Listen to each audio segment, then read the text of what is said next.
কখন যে বন্ধুত্বের ডানায় ভর করে এসেছিলে আমার জীবনে, সেটা বুঝে উঠতে পারিনি কোনোদিন।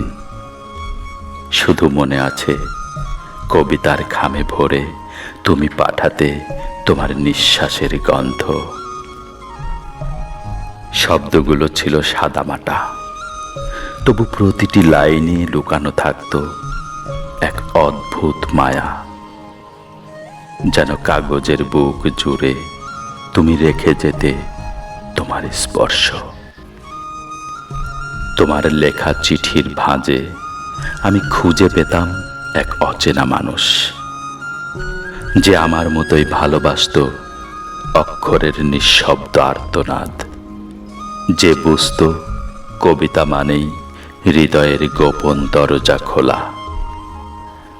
তোমার খামগুলো ছিল অন্যরকম, অলিখিত অনুভূতির রঙে রাঙানো, অপরিচিত এক সৌন্দর্যের গন্ধে ভরা। সেই খাম ছুঁয়েই কখন যে তুমি হারিয়ে গেলে আমার এক অদেখা প্রিয়জন, তা আমি নিজেও জানি না।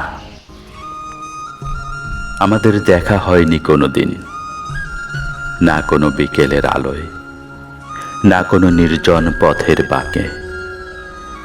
তবু তোমাকে আমি চিনেছি তোমার শব্দের ভেতর দিয়ে, তোমার নীরবতার কবিতার গভীরতায়।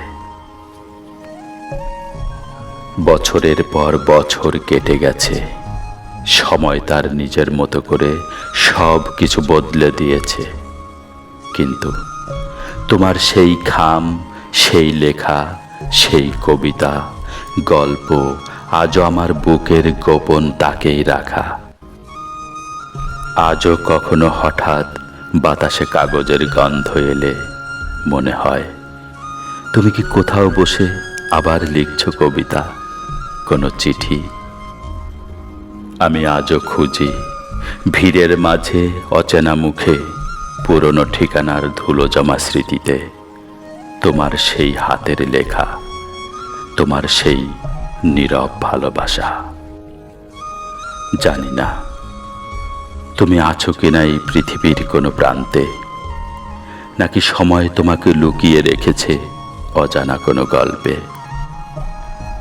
তবু আমি অপেক্ষায় থাকি একটা খামের জন্য, একটা দীর্ঘশ্বাসের জন্য, একটা পরিচিত অক্ষরের জন্য, একটা অসমাপ্ত কবিতার জন্য, যেখানে আবার লিখবে তুমি, আমি আছি অদেখা ভালোবাসায় তোমার কবিতার গন্ধে। আমি আছি অদেখা ভালোবাসায় তোমার কবিতার গন্ধে।